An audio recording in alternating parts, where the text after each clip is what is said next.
សួរនិងសួស្តីអ្នកទាំងអស់គ្នាថ្ងៃនេះដែរខ្ញុំនឹងមកប្រាប់អ្នកទាំងអស់គ្នាអំពីរបៀបយកជើងឆេះ V2 អញ្ចឹងបើអ្នកទាំងអស់គ្នាចង់យកជើងឆេះ V2 បានតើអ្នកទាំងអស់គ្នាត្រូវតែហាត់ level ជើងឆេះ V1 ឲ្យដល់ level 400 level អញ្ចឹងនៅពេលដែលអ្នកទាំងអស់គ្នាឯងនៅសមុទ្រទី2អ្នកទាំងអស់គ្នាអាចមកទិញនៅកោះ Hot and Cold នេះបានអ្នកទាំងអស់គ្នាហើយក្បាច់នឹងគឺនៅសមុទ្រទី1អ្នកទាំងអស់គ្នាអាចទិញបាននៅពេលដែលអ្នកទាំងអស់គ្នានៅ level ទាបអញ្ចឹងអ្នកទាំងអស់គ្នាត្រូវហាត់វាឲ្យបាន400 mastery ហើយអ្នកទាំងអស់គ្នាត្រូវការលុយ2លាន5សែន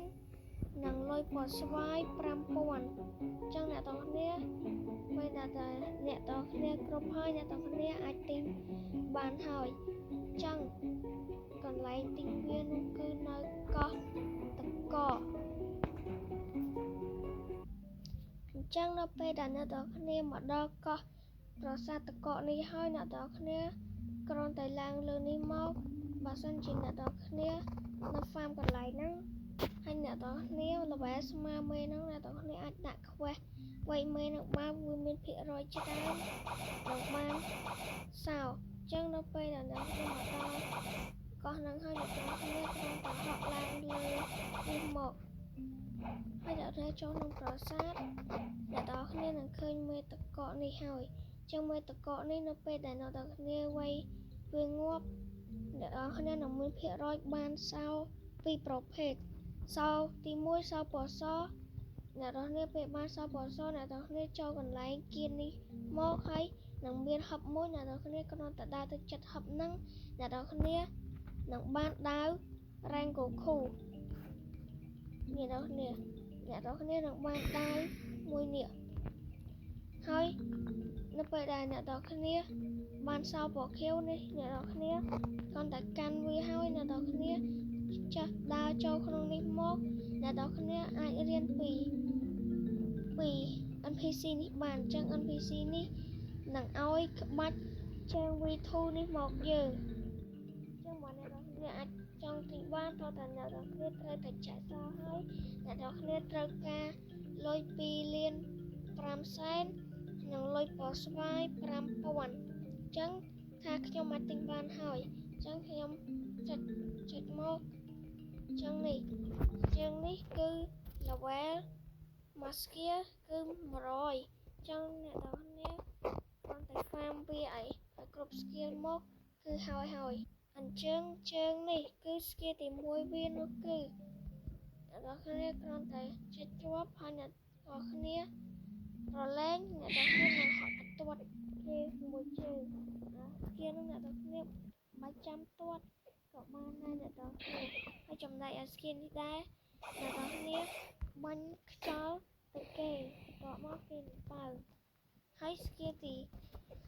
3នេះដែរគឺអ្នកទាំងគ្នាហក់ចាក់គេហក់យកបន្ទាប់មកធាក់សកត់គេមួយហើយចំណែក skill ទី4អ្នកទាំងគ្នាជើងអ្នកទាំងគ្នានឹងឆេះភ្លើងចឹងអ្នកទាំងគ្នាគឺថា skill ភ្លើងយើងពេញហើយចឹងពេលដែលយើងចុចមកវានឹងចេញភ្លើងហើយនៅពេលដែលយើងប្រើ skill វានឹងឈឺជាងមុនឧទាហរណ៍ខ្ញុំទាត់ប្រើ skill ទី1ទាត់វានឹងមានតែមិនឆេះពីក្រោមទៀតហើយចំណែក skill ទី1ក៏ដូចគ្នាដែរពេលដែលយើងចុចទៅវានឹងចេញភ្លើងកើតតែមួយថែមទៀតហើយចំណែក skill ទី3វិញពេលដែលយើងហត់ទៅវាធាក់មកពេលយើងទាត់ទៅសកត់ទៅវានឹងចេញភ្លើងឆេះអញ្ចឹងថាជើងនេះគឺបើអ្នកទាំងគ្នាស្រឡាញ់វាអ្នកទាំងគ្នាអាចយកវានៅសមុទ្រទី2បានតែអ្នកទាំងគ្នានៅសល់ក្បាច់មួយទៀតតែលយដែរចាំវីដេអូក្រោយខ្ញុំនឹងបង្រៀនពីរបៀបយកក្បាច់ហ្នឹងអញ្ចឹងអ្នកទាំងគ្នាចាំទស្សនានៅវីដេអូក្រោយអញ្ចឹងអ្នកទាំងគ្នាគឺខ្ញុំសូមធ្វើការវាយមេនេះដើម្បីតេស្ត skill ឲ្យអ្នកទាំងគ្នាមើលឲ្យ ឲ្យវាយមេនេះឲ្យបានងាប់អញ្ចឹងយើងវាយមកលេចបើហាត់ទីអ្នកនរគ្នាអញ្ចឹងវាបាញ់មកវានឹងចេញភ្លើងតោះមកយើងហត់ធាក់មកសង្កត់វានឹងចេញភ្លើងតោះមកហត់ធាក់ទៀតឲ្យចាស់មកប្រាប់អីអ្នកនរគ្នាខ្ញុំប្រុងប្រយ័ត្នមកយើងធាក់មកយើងធាក់ត្រូវដាក់យកទៅ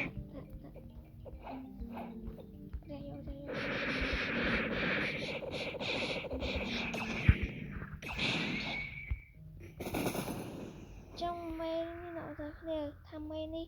គឺបានងាប់ហើយអញ្ចឹងវីដេអូយើងគឺមានតែប៉ុណ្្នឹងទេកុំភ្លេចអ្នកនរគ្នាជួយចុច like និង subscribe ឲ្យខ្ញុំម្នាក់មួយផងដើម្បីឲ្យខ្ញុំមានកម្លាំងចិត្តក្នុងការធ្វើវីដេអូអញ្ចឹងវីដេអូយើងមានតែប៉ុណ្្នឹងទេបាយបាយអ្នកនរគ្នាបាទ